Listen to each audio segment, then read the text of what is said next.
তো আপনারা অবশ্যই জানেন যে এই স্কুলটা দীর্ঘ প্রায় 10 বছর 2016 থেকে আমাদের স্কুলটা প্রতিষ্ঠিত হয়েছিল। যার হাত ধরে উনি হচ্ছেন আমাদের সবার প্রিয় স্যার সাদমান জহির। ওনার হাতে ধরে কিন্তু এই হাঁটি হাঁটি পা পা করে এই পর্যন্ত স্কুলটা আসছে। উনি কি পরিমাণ ত্যাগ কষ্ট করছে মানে এটা আমি মোটামুটি জানি, কারণ আমি শুরু থেকে ওনার সাথে ছিলাম।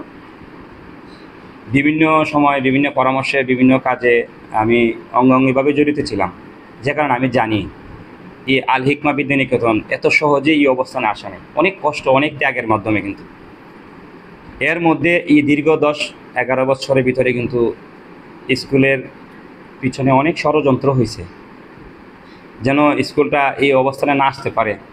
স্কুলটাকে ধ্বংস করার জন্য অনেক ষড়যন্ত্র হয়েছে, কিন্তু সাদমান জহির স্যারের ওনার একান্ত প্রচেষ্টায়, ওনার আন্তরিকতা, ওনার মনোবলের কারণে কিন্তু এই স্কুলটা যারাই ষড়যন্ত্র করছে কিন্তু সফল হয় নাই। ষড়যন্ত্র তখনও ছিল, এখনও আছে। আমরা সবাই দোয়া করব যে আমাদের এই প্রাণের বিদ্যাপীঠ আল হিকমা বিদ্যানিকেতন যেন একদিন সাদমান জহির যিনি এই স্কুলটাকে নিয়ে স্বপ্ন দেখছে একদিন একটা কলেজ লেভেল পর্যন্ত এই আল হিকমা বিদ্যানিকেতন যাবে ইনশাল্লাহ। তো আল্লাহ যেন স্যারের এই মনে আশা পূরণ করে।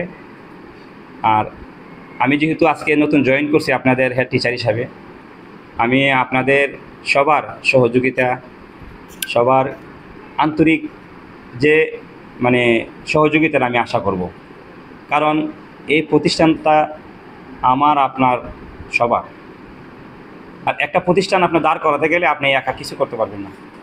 আপনাকে অবশ্যই আমার স্টুডেন্ট, গার্ডিয়ান, টিচার, আমরা সবাই মিলে কিন্তু সম্মিলিতভাবে কিন্তু স্কুলটার সুনাম বয়ে নিয়ে আসতে হবে। তো ইনশাল্লাহ আমরা সবাই আন্তরিকভাবে কাজ করব। আমরা একজন একজনের সমালোচনা না করে সহযোগিতা মনোভাব প্রকাশ করব। আমাদের মধ্যে কারো কোনো কিছু যদি ভুল ভ্রান্তি থাকে আপনারা আমার সাথে শেয়ার করবেন, আমি আপনাদের সাথে শেয়ার করব। আমরা উভয় আলোচনা করে কিন্তু সুন্দর একটা যেভাবে সলিউশনটা ভালো হয়, স্কুলের জন্য সুনাম হয়, এমন সিদ্ধান্ত আমরা যাব। তো আজকে যারা আপনারা আমাকে অভিনন্দন জানাইছেন, আপনাদেরকে সবাইকে আমি আন্তরিক অভিনন্দন জানাই। একজন আমি আপনাদের প্রতি কৃতজ্ঞ যে আপনারা আমাকে এমন একটি সুন্দর দিনে এই ফুলের শুভেচ্ছা দিয়ে বরণ করার জন্য। আর আরও ধন্যবাদ জানাই আমাদের এই স্কুলের প্রতিষ্ঠাতা, পরিচালক, আমার খুবই মানে অন্তঃস্থলের মানুষ সাদমান জহিরকে, যে এমন একটা সঠিক সিদ্ধান্ত নেওয়ার জন্য আমাকে এখানে বসানোর জন্য। আলহামদুলিল্লাহ, ওনাকে আমি ওনার প্রতি আমি কৃতজ্ঞতা প্রকাশ করি। এবং আমাদের সবার চেষ্টা থাকবে আমরা যেন যে সাদমান জহির স্যারের ওনার যে স্বপ্নটা দেখছেন, এই স্বপ্নটা যেন সফল হয়, এর জন্য আমরা সবাই একত্রিতভাবে কাজ করব। এবং আমাদের এই বিদ্যাপীঠটা যেন, আজকে তো আমি মনে করি যে মাধবপুর থানার মধ্যে একটা বিখ্যাত এবং আদর্শ বিদ্যালয় হচ্ছে আল হিকমা বিদ্যানিকেতন, যার এক নামে কিন্তু মানুষ চিনে এবং এটার প্রশংসা করে।